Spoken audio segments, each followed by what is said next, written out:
대한민국 경제 고수와 함께 투자의 맥을 짚는 KBS 일라디오 경제쇼. 진행의 성기영 아나운서입니다.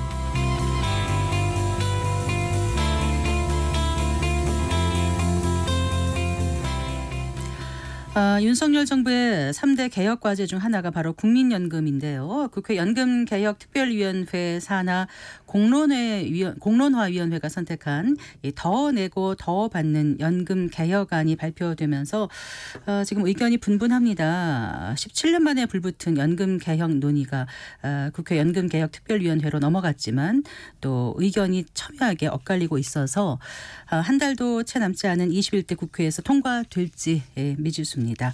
네, 국회 연금개혁특별위원회 민간자문위원으로 활동하신 석재은 한림대학교 사회복지학과 교수 스튜디오에 모시고 이 얘기 나눠보겠습니다. 어서 나오십시오, 교수님. 네, 안녕하세요. 네, 반갑습니다. 자, 좀 짚어볼게요. 그 국민연금 개혁안이 나왔어요. 많은 분들이 관심을 갖고 있지만 정확한 내용을 파악하기 좀 어려울 수도 있고 해서 이제까지의 과정을 좀 설명을 해주시겠습니까? 네, 지난 이제 10월에 네. 보건복지부에서 국민연금 이제 종합운영계획을 발표를 했는데요. 보통 이제 국가가 연금의 지속 가능성에 대한 보장 그 책임을 가지고 있기 때문에 네. 매 5년마다 재정 추계를 하고 그리고 나서 거기에 대한 이제 종합적인 뭐 보험료 인상이나 아니면 재정 전망에 기반해서 보험료 인상 또는 기금 운용 계획 이런 것들을 담게 되어 있어요. 네, 그런데 네. 국민연금 종합운영계획에서 복지부가 이제 그 핵심적인 내용, 말하자면 구체적인 그 보험료율 인상이나 소득 대체율과 관련한 그런 네. 이제 사안을 국회나 그 공론화를 통해서 국민 시민들이 이제 함께 논의해 줄 것이다라고 그런 부분들을 이제 공란으로 네. 비우고 일단 국회로 네. 보내게 되죠. 네. 네. 그래서 일단은 국회에서 그 국회 연금 특위 산하의 민간자문위원회가 운영이 되고 있었고요. 네네. 거기에서 이제 그 공동운영위원장님들께서 네. 두 가지 안을 국회에 보고를 하게 돼요. 그게 네. 지금 이제 틀이 된 소득보장 강화안하고 네. 재정 안정화 강화안. 네. 그래서 소위 이제 13% 보험료를 이제 올리고 그다음에 50% 소득 대체율을 올리고 하는 안하고 네. 그걸 이제 소득보장안이라고 하고요. 그다음에 재정 안정화 강화 방안은 소득 대체율은 그대로 가고 보험료율만 15% 올리고 하는 네. 안을 일단 국회에 보고를 하게 됩니다. 네.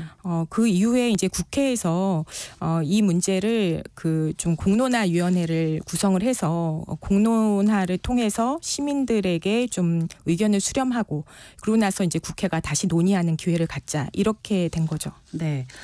그 1988년에 국민연금이 도입됐잖아요. 네, 초기에 네. 될 때는 이제 소득 대체율이 70%, 보험료는 뭐 3% 정도로 굉장히 파격적이었는데 이게 두 차례 연금 개혁이 있었다는 걸로 알고 있거든요. 네. 근데 기존에 이렇게 연금 개혁할 때도 이런 방식을 채택한 거는 아니죠. 이렇게 한 건 처음인 것 같아요.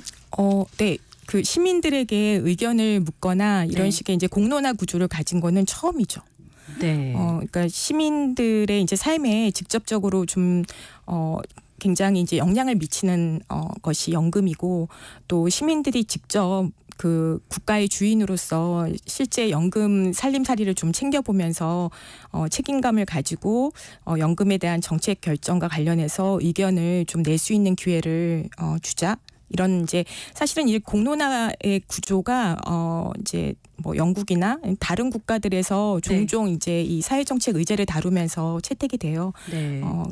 우리가 그 고리 원전 중단 관련해가지고도 이런 이제 공론화 구조를 한번 가졌었고요. 그런데 네. 이제 국회를 통해서 이렇게 연금 개혁 논의가 공론화 구조로 된 것은 처음입니다. 네.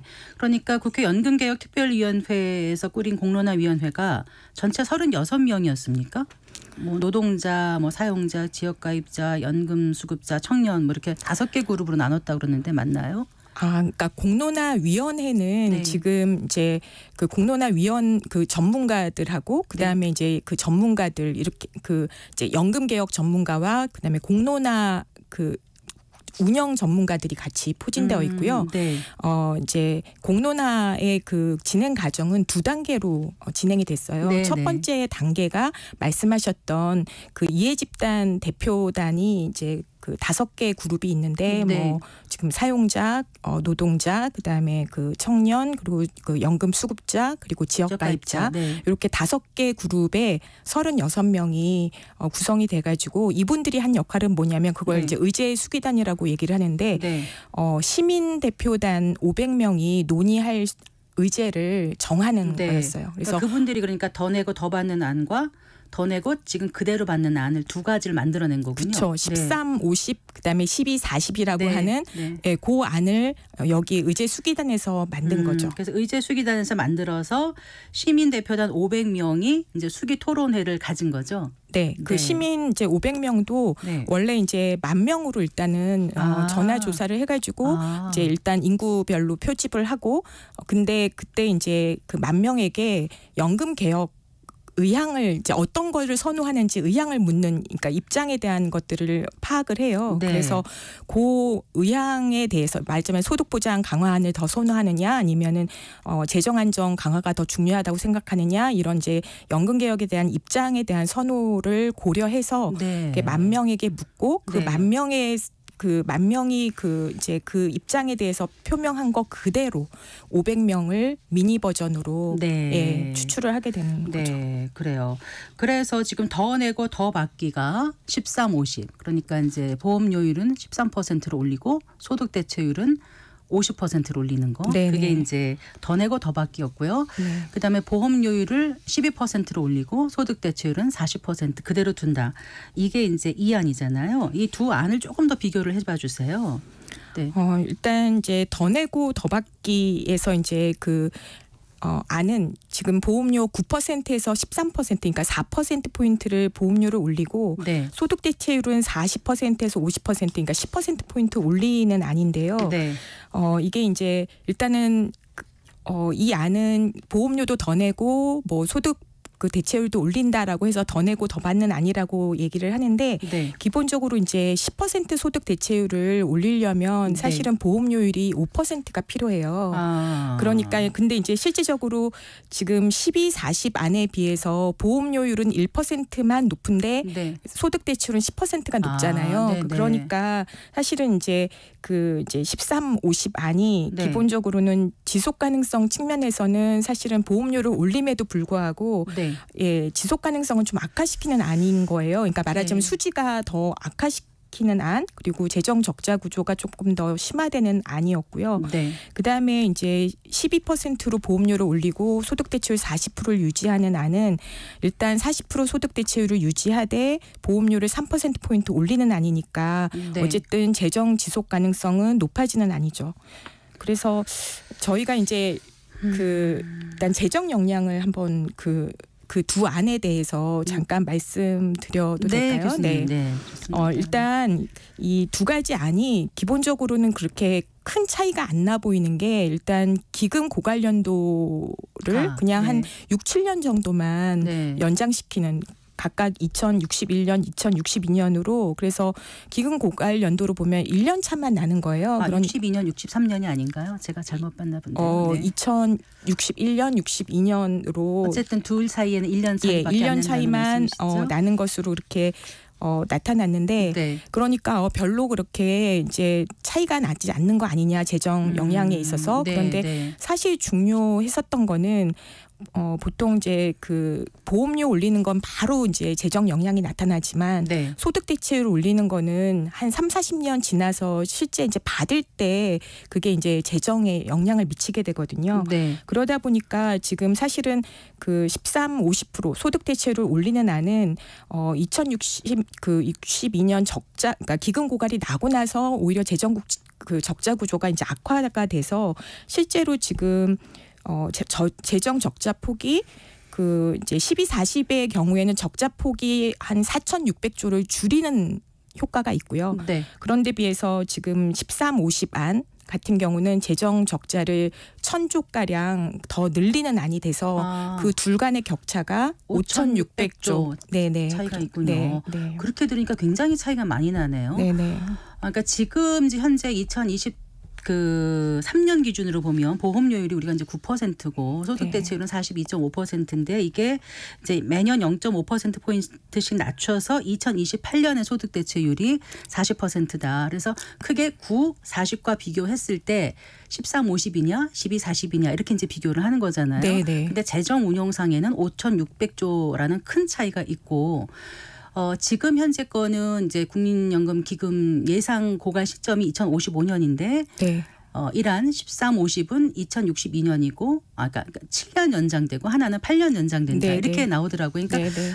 겉으로 보기엔 큰 차이가 없어 보이는데 재정에 있어서는 큰 차이가 있다. 이 점을 좀 기억하시고 들어주시면 좋겠고요. 시민대표단 토론회 때 교수님 참석하셨습니까? 네, 네. 그러면은 어떤 자격으로 참석을 하셨던 거죠? 저는 교수님께서는요? 재정 안정화를 좀 더 옹호하는 입장에서 전문가로 참여를 했습니다. 네, 쭉 지켜보셨을 거 아니에요? 네네. 네. 어떤 과정을 거쳤습니까? 1차, 2차, 3차가. 일단 이제 시민대표단 500명은 네. 저희가 이제 KBS 그 공론화를 직접적으로 진행하기 전에 네.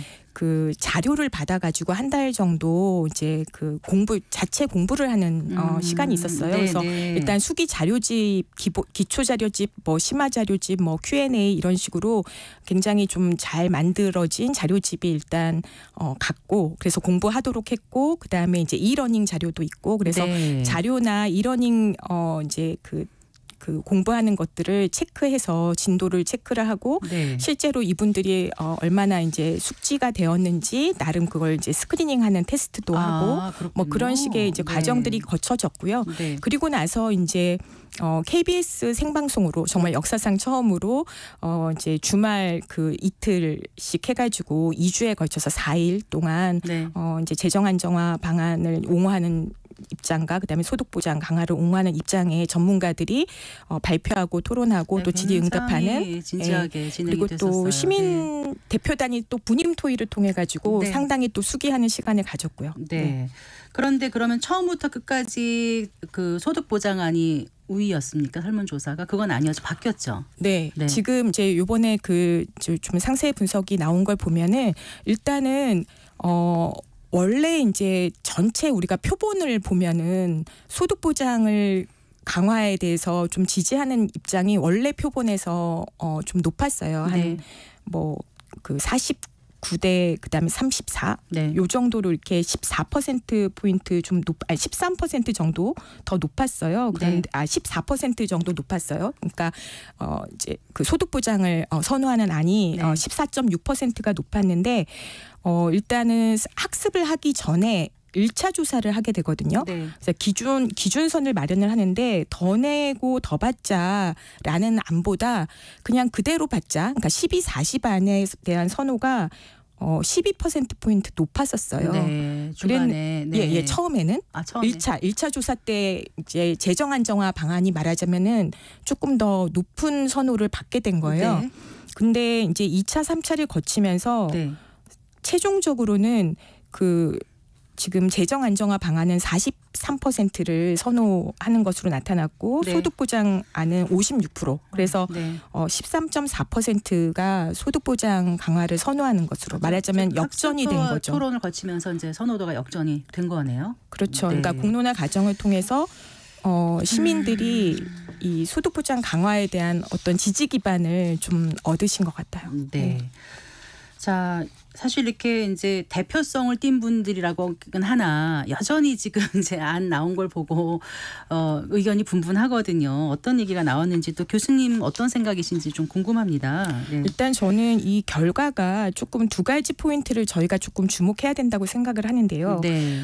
첫 번째는 왜 재정 안정 강화 입장이었다가 소득 보장 강화 입장으로 전환되었을까? 그러니까요. 네. 그거에 대해서 저희가 가능한 해석은 일단 이제 당초에는 우리가 연금 개혁에 대해서 기금 고갈이 되고 그다음에 미래 세대 부담이 너무 지나치게 늘어나고 이런 이제 선지식들이 많이 이제 있는 상태에서는 개인적 선호는 소득 보장을 더 선호하더라도 좀 재정 안정을 챙겨야 되는 것이 아닌가라는 이제 생각을 하셨던 것 같고요.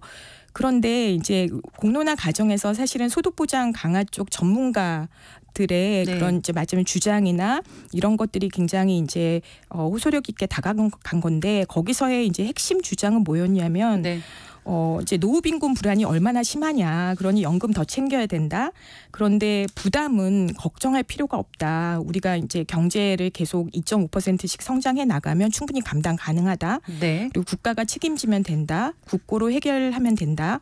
그리고 세금은 일반 소득계층이나 젊은 소득계층이 부담하는 것은 아니다. 뭐 이런 식의 이제 어떻게 보면은 부담은 덜어주고 이제 챙길 거는 더 챙겨주는 이런 식으로 이제 시민들의 어떻게 보면 부채의식하고 책임감을 좀 내려놓는 그 지지 기반을 사실은 마련을 해준 것 같아요. 그런데 반대쪽은 또 그럼 그거를 반대하는 설득을 충분히 했었으면 결과는 달라지지 않았을까요? 그러니까 이 재정 안정 쪽에서는 주로 저희가 이제 팩트를 중심으로 재정 계산에 대한 이제 미래 세대 부담 가중에 대한 이제 현 세대 책임감 그리고 고통 분담 이런 것들을 이제 호소하는 데 열중을 했는데 저희의 패착이라고 생각을 하는 거는 40% 소득 대체율이 그래도 기본 보장을 하는데 충분하다. 이게 국제적인 기준이다라고 하는 것들을 정확하게 충분히 전달하지 못한 것이 아닌가. 그래서 보장성에 대해서 불안을 가지신 분들이 소득보장 강화 쪽을 조금 더 많이 선택을 한 것이 아닌가라는 생각이 듭니다. 40% 소득 대체율이 국제적인 기준입니까?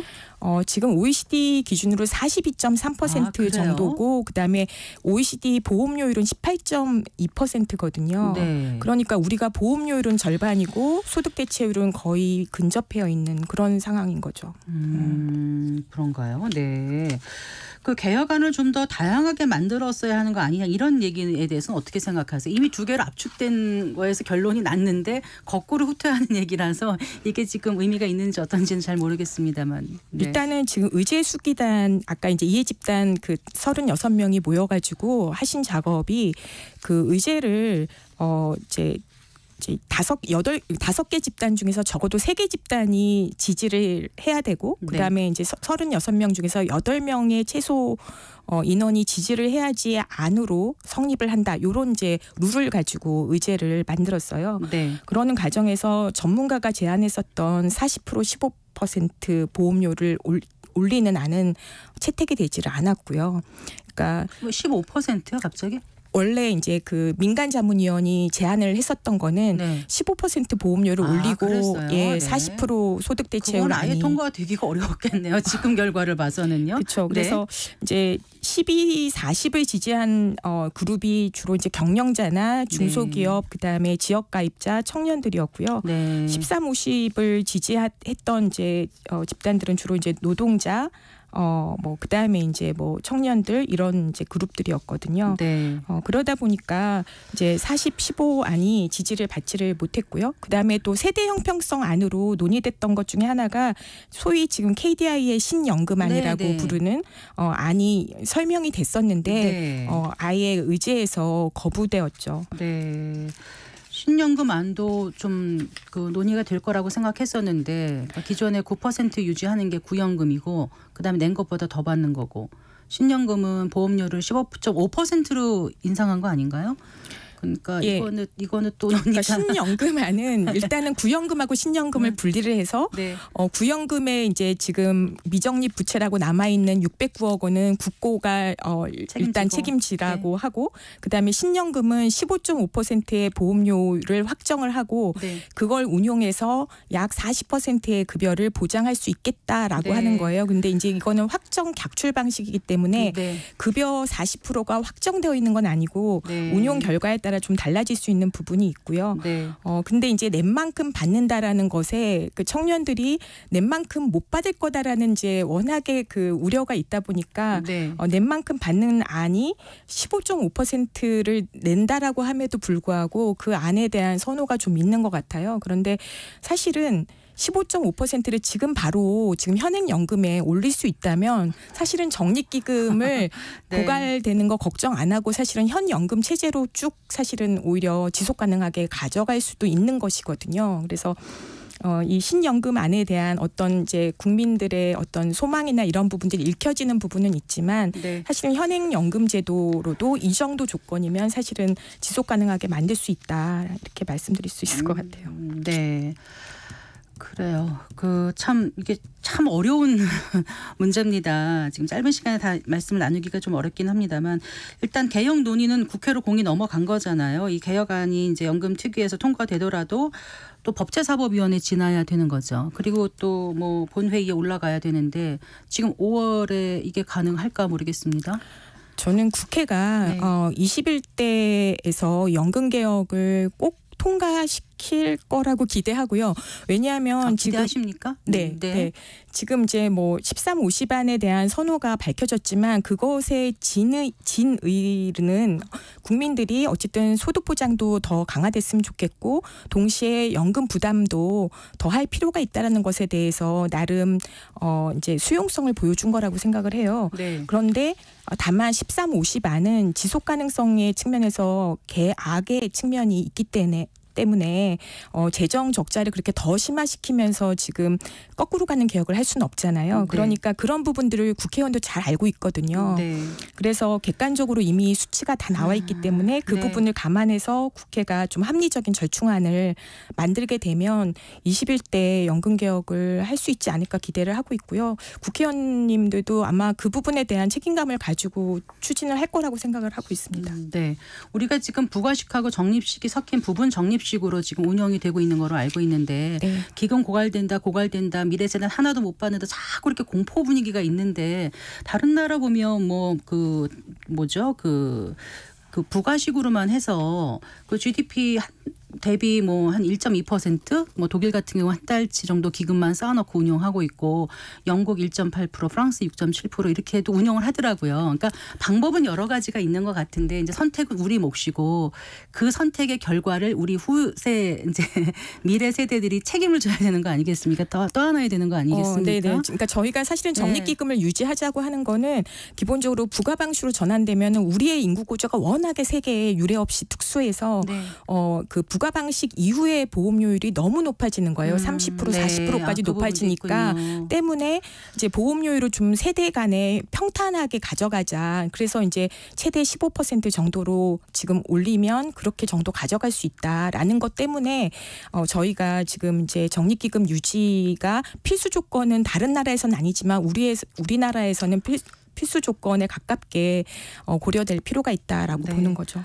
네, 연금 전문가로서 이 부분은 꼭 놓치지 말아야 되겠다 하고 싶으신 말씀 있으실까요? 사실은 연금 개혁이 그야말로 이제 한 번에 다 완벽하게 우리가 이제 딱 이걸로 끝이야라고 이제 할 수 있지만 하고 싶지만 실제로 할 수 있는 거와 그다음에 우리가 실제로 이제 할 수 있는 것은 다르거든요. 하고 싶은 거와 할 수 있는 건 다르기 때문에 첫 발을 일단 떼는 게 중요하고요. 그래서 저는 21대 연금 그 국회에서 연금 개혁이 보험료를 올리고 민의를 반영한 약간의 소득 대체 인상 이런 부분들이 좀 합리적으로 만들어진 안이 꼭 이번에 통과됐으면 싶습니다. 네, 말씀 잘 들었습니다. 고맙습니다. 네, 감사합니다. 네, 석재은 한림대학교 사회복지학과 교수와 얘기 나눠봤습니다.